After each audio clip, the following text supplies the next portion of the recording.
এখন মাহে রমজান বর্তমানে চলতেছে ইংরেজিতে মার্চ মাস 2025 সাল।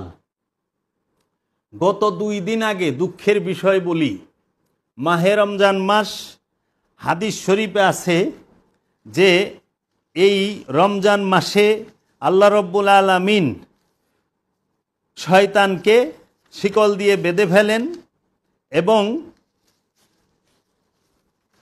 জাহান্নামের দরজাগুলো বন্ধ করে দেন, জান্নাতের দরজা খুলে ফেলেন এবং আমাদের মাদ্রাসার ক্যালেন্ডার দেয়, মসজিদ থেকে ক্যালেন্ডার দেয় মৌলভী মাওলানা সাহেবরা এবং বিভিন্ন ব্যবসায়ী পীর সাহেবরাও দেন তাদের মাদ্রাসার নামে মাল জমাকরণের লেখা, যে রোজা 30টি রোজার মধ্যে প্রথম 10 দিন এটা হইল কি, প্রথম রহমতের 10 দিন, নাজাতের 10 দিন, মাগফিরাতের 10 দিন, 3টারে আবার 30 দিনে ভাগ করে বিভিন্নভাবে ভাগ করে এই রোজার মধ্যেই 20 রোজার দিকে আপনার জাকাতের রিসিপ্ট নিয়ে আসে জাকাত নেবার জন্য। ঠিক আছে, আনলেন। আমার কথা সেইখানে না, গত 2 দিন আগে মাদারীপুরে একটি গ্রামে একটি মসজিদের ভিতরে আপন 2 ভাইকে একদল সন্ত্রাসীরা তারা জবাই করে মেরে ফেলল রোজার ভিতরে। খুব সম্ভবত 6 রোজা কি 7 রোজার মধ্যে ঘটনাটা ঘটল। আমি সংবাদে খবরে দেখলাম, বিভিন্ন চ্যানেলের খবরে, মাদারীপুরে 2 ভাইকে মসজিদের ভিতরে যায় 2 ভাই আশ্রয় নিছে মারামারির মধ্যে, তাদের 2 ভাইকে মসজিদে জবাই করছে এবং আপনি তাদের বাড়িঘর আগুন দিয়া পোড়াই দিছে। আচ্ছা, আর সবচেয়ে মর্মান্তিক ভয়াবহ বিষয় যেটি, সেটি হইল 6 বছরের শিশু, 8 বছরের শিশু মেয়ে, 6 বছরের শিশু মেয়ে, 8 বছরের শিশু মেয়ে এবং গর্ভবতী নারী, তাহারা এই রমজান মাসে নরপিশাচ যারা আছেন, এই নরপিশাচ, এই মানুষরূপী পিশাচদের দ্বারা ধর্ষিত হচ্ছে। এবং বাংলার জমিনে এই রোজার মাসে অনেক ধরনের এই আপনার দর্শনের ঘটনা ঘটতেছে। এবং গাজীপুরে খবরে দেখলাম এক ইমাম সাহেব, সে তার মাদ্রাসার ছাত্রকে বলৎকার করেছে। জাতির কাছে প্রশ্ন, জাতির বিবেকের দুয়ারে প্রশ্ন, জাতি, এই বাঙালি জাতি, মুসলমান জাতি কি অন্ধ হয়েছে? কথিত তৌহিদি জনতা নামে যাহারা এই বিগত 4-5 মাস ধরে বিভিন্ন মাজারে, দরবারে, খানকায় হামলা করলেন, ওলি আল্লাদের দরবার, মাজার, খানকায় হামলা করলেন, মালামাল লুটপাট করলেন, ধর্মের দোহাই দিয়া ধর্মের নামে অধর্মের কাজ করলেন, সেই তৌহিদি জনতাকে তো দেখলাম না। এই যে ধর্ষণ করছে শিশুদেরকে, ধর্ষণ করছে গর্ভবতী নারীকে, বলৎকার করতেছে মাদ্রাসার শিক্ষক, মসজিদের ইমাম, মাদ্রাসার ছাত্রকে, তাহার বিরুদ্ধে একটা দিন কঠোরভাবে তাদেরকে প্রতিহত করার জন্য কোনো বক্তব্য দিতে কেন? তাদের জাত বায়েরা জড়িত আছে। এর জন্য এই বাংলার সাধারণ মানুষকে অবশ্যই এইটার বিরুদ্ধে রুখে দাঁড়াতে হবে এবং কঠোরভাবে এই ধর্ষণের যে শাস্তি, এটা ভয়ানক শাস্তি হইতে হবে, যেন ওই শাস্তি দেখলে চিরতরে এরা ভুলে যায়। তা আমার কাছে কথা, এই জেনা, ধর্ষণ, এই খুন খারাপি, মারামারি, হানাহানি, রক্তপাত, চুরি, ডাকাতি, ছিনতাই, রাহাজানি, এই সমস্ত কিছু শয়তানের কুমন্ত্রণায় করা হয়। এবং যে মাদ্রাসার ইমাম সাহেব গাজীপুরের গণধোলাইয়ের সম্মুখীন হয়েছিলেন, তাকে পুলিশ জিজ্ঞাসা করেছে যে আপনি বলৎকার করলেন কেন ছোট শিশু ছেলেকে? তিনি বললেন, শয়তানের ওয়াসওয়াসায় করে ফেলেছি, শয়তানের ধোকায় করে ফেলেছি। রমজান মাসে শয়তান তো বান্দা, আল্লাহ শয়তানের শিকল দা বাইন্দা রাখছে। আপনারাই সারা বছর ওয়াজ করেন, আপনি ইমাম সাহেবরে যদি শয়তানের ধোকা দেয়, মুসল্লির হাল কি হইব? মুসল্লি কি করব? এর জন্য এই বলৎকার থেকে এই সমাজকে এবং এই ধর্ষণ থেকে সমাজকে রক্ষা করতে হবে, এই সমাজের মানুষকেই, এই দেশের জনগণকেই। কোরআনুল মাজিদে মুসল্লির 8টা গুণ বলা হয়েছে। সেই মুসল্লির 8 গুণের বলা হয়েছে সূরা মারিজের মধ্যে। 5 নাম্বার যে গুণ, সূরা মারিজের 29 নাম্বার আয়াত, 5 নাম্বার গুণ মুসল্লির, সেটা হইল ওয়াল্লাযিনা হুম লিফুরুজিহিম হাফিজুন, এবং তাহারা যাহারা তাদের লজ্জাস্থান সমূহের হেফাজতকারী। লজ্জাস্থান হেফাজত করতে হবে যারা মুসল্লি তারা। তাহলে ইমাম সাহেব সে বলৎকার কেমনে করলো? মাদ্রাসা শিক্ষক, একজন হাফেজ, একজন আলেম, সে কিভাবে বলৎকার করে, সে কিভাবে বলৎকারের সাথে যুক্ত হয়? এই কোরআনে সূরা মারিজের 29 নম্বর আয়াতে বলা হয়েছে, এবং তাহারা যাহারা তাদের লজ্জাস্থান সমূহ হেফাজতকারী। এই লজ্জাস্থান হেফাজতকারী ছেলে তো পাঞ্জাবি পিন্দা ছিল, লুঙ্গি অথবা পায়জামা পিন্দা ছিল, লজ্জাস্থান তো ডাইকেইয়া ছিল। ইমাম সাহেবরও দিহিজ পাঞ্জাবি পরা, পায়জামা পরা, টুপি পাগড়ি সব পরা, লজ্জাস্থান তো হেরো ডাকা, কিন্তু বলৎকার হইল কেমনে? এই লজ্জাস্থান বলতে যৌন অঙ্গ না, এটা হচ্ছে এই দৃষ্টি আর মস্তিষ্ক। দৃষ্টির মধ্যে যদি খারাপ থাকে আর মস্তিষ্কের মধ্যে যদি খারাপ ভাবনা থাকে, বরকা দিয়া না, লোহা দিয়াও যদি প্যাকেট বানায় মায়ারা রাইতে রাস্তায়, সন্ধ্যায় রাস্তায়, দিনে রাস্তায় হাঁটে, তারপরও তারা বিপদের সম্মুখীন হইব। দরকার হইল লোহা কাইটা লইব দর্শকেরা। এইরকম এর জন্য আমাদের সমাজে যেন প্রচার করা হয়, লজ্জাস্থান বলতে বলা হয়েছে দৃষ্টিকে আর মস্তিষ্ককে। যার দরুন আজকে দেখেন একটা 6 বছরের শিশু, সে তো শিশু, তার দর্শন হওয়ার কারণ কি? পোশাক।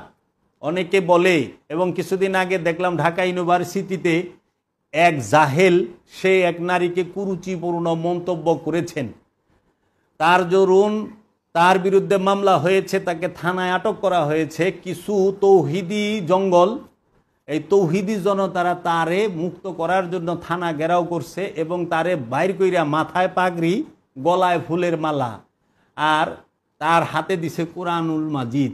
মনে হয় উনি মাত্রই ফাজিল পাশ করে বাইরে এলেন, পাগড়ি পরায় দিছে। বড় বড় আলেমগোর সাথে তা গই কেন? আপনাকে ইসলাম কখনোই কাহারও উপরে বল প্রয়োগ করার অধিকার দেয় নাই। ইসলাম কি? শান্তি। বল প্রয়োগ ইসলামে নাই। আপনি পর্দা সম্পর্কে সতর্ক করা যায়, পোশাকের শালীনতা বজায় রাখতে হয়, সেই সম্পর্কে সতর্ক করা যায়। এমনও হয় যে অন্য ধর্মের মানুষও হাঁটে, তা আপনি কি অন্য ধর্মের মানুষও জোর করে আপনার পোশাক পরাই দিবেন? এই বল প্রয়োগ তো ইসলামে নাই।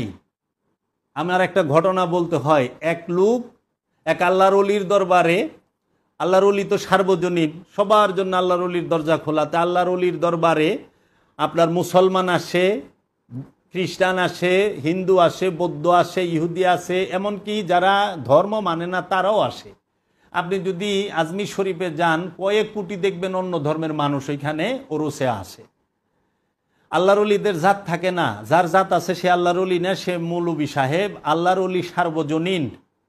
আল্লাহর ওলি হচ্ছে মানব জাতির মিলন কেন্দ্র, মাসাবাতান লিন্নাসে, মানব জাতির মিলন কেন্দ্র, জিন্দা কাবা। এ আল্লাহর ওলির দরবারে এক খ্রিস্টান লোক, তিনি গেছেন, বার আসিল শুক্রবার। এখন ঘোরাঘুরি করছে আল্লাহর ওলির দরবারে। শুক্রবার দিন তিনি দুপুরবেলা নামাজের সময় মসজিদের এন্দা ঘোরাঘুরি করতেছে, দোকান টোকানে গেছে। তো মুসল্লিরা আবার ওই আল্লাহর ওলিরে দেখা পারে না। অনেক মুসল্লি আছেন আল্লাহর ওলিরে দেখা পারে না, ওগুলারে সহ্যই করতে পারে না। তো খুব রাগ, জুমার নামাজ চলতেছে, ওনারা মসজিদের সামন্দাটে, মসজিদে ঢুকে না। তো থাপাদা ধরছে, এই বেটা, জি নামাজ পড়স না কে? জুমার নামাজে মসজিদে যা। কয় কি কন? আমি মসজিদ যাম কে? যাবি না মানে? তুই কই আইসস? আমি বাবার বাড়িতে আইসি। খালি বাবা বাবা করে বেটা, আল্লাহ আল্লাহ কর, মসজিদে যাবি। কই কি কন? আমি মসজিদে যাম কে? কয় কে? তোর নাম কি? ক আমার নাম পিটার। তোর নাম কি? কয় পিটার। ক তুই খ্রিস্টান? হেরেনি খ্রিস্টানও আহে? কয় আহে, আমি তাইছি। এখন আমাদের সমাজের এই হাল যেন না হয় যে আমরা মানুষ চিনলাম না, বুঝলাম না, সেই মানুষটাকে বল প্রয়োগ কইরা আমরা বরকা পিন্দায় দিমু অথবা মসজিদে টাইনা লয়ে যামু, সেটা না। আগে তার পরিচয় জানি, তিনি কোন পরিবেশে আছে সেটা জানি। আমরা যেন কারো উপরে বল প্রয়োগ না করি। বল প্রয়োগ করেন না, যারা দর্শন করছে তাদেরকে ধরেন, তাদের বাড়ি ঘরে আগুন দেন, তাদেরকে বিচারের মুখোমুখি করেন, এলি তো সোজা হয়ে যাইব। যারা বলৎকার করছে, যেইখানে বলৎকার হয়েছে, বলৎকার যে মাদ্রাসায় হয়েছে ওই মাদ্রাসাটা তো ভাঙলেন না, বলৎকার যে মৌলবী করছে তারে তো কিচ্ছু কইলেন না। একজন মৌলানা রে দেখলাম না বাইতুল মোকাররমের উত্তর গেটে দাঁড়ায়া বলৎকারদের বিরুদ্ধে একটা স্লোগান দিতে, একদিন একটা মিটিং করতে, সেটা দেখলাম না। কেন? এর কারণ কি? উল্টো ইনারা নারীদের প্রতি বিদ্বেষমূলক ওয়াজ করেন, নারীদের প্রতি বিদ্বেষমূলক ওয়াজ করতে করতে আর এই বিকৃত, এই বিভৎস যে আপনার কুরুচি সম্পূর্ণ যে সমস্ত ভিডিও মানুষ এখন সমাজে প্রচলিত ব্যাপকভাবে ছড়ায় গেছে, তার কারণে আজকে বাংলাদেশে এত ধর্ষিত হচ্ছে মা বোনেরা এবং ছোট্ট শিশু। ওই 6 বছরের শিশু, 8 বছরের শিশু কখনোই আপনার গিয়ে পর্দার সাথে, পোশাকের সাথে তাদেরকে ফেলতে পারবেন না যে বেপর্দার কারণে ধর্ষিত হয়েছে। না, প্রত্যেকের স্বাধীনতা আছে। আপনারা বলেন হাত মোজা, পাও মোজা, বোরকা পইরেই থাকতে হবে। 1450 বছর আগে কোনো বোরকা ছিল না, 1450 বছর আগে কোনো হাত মোজা, পাও মোজা ছিল না, ছিল বস্ত্র, সেইটাকে সুন্দরভাবে দিয়ে রেখেছে। আপনার যদি সমস্যা হয় আপনি পর্দা করুন। আল্লাহ নারী এবং পুরুষ উভয়কে পর্দা করতে বলেছেন, আল্লাহর রসুল নারী পুরুষ উভয়কে পর্দা করতে বলেছেন, উভয়ের দৃষ্টিকে নত করতে বলেছেন, সংযত করতে বলেছেন। যত পর্দা খালি নারীর জন্য, পুরুষের জন্য পর্দা নাই। আপনারা এত চায়া থাকেন কেন অন্যের দিকে? আপনারা নিজের দিকে তাকান। আমাদের বর্তমান সমাজের হাল হয়েছে এইরকম যে আপনি অন্যায়, সে মুসলমানের কর্ম করতেছে না অপকর্ম করতেছে সেইটা দেখেন, কিন্তু আপনি নিজের দিকে দেখেন না। অন্যের বেলায় আপনি পাকা মুসলমান, নিজের বেলায় আপনি খবরই লন না। কেন? তৌহিদি জনতার নামে যারা মাজার ভাঙতে গেছেন তারা কি ঘুষ খান না? তারা কি সুদের কারবার করেন নাই? তাদের বাপদাদারা কি ঘুষ খায় নাই? তাদের ভাই বোনেরা, বোন জামাইরা কি সুদ খায় না, ঘুষ খায় না?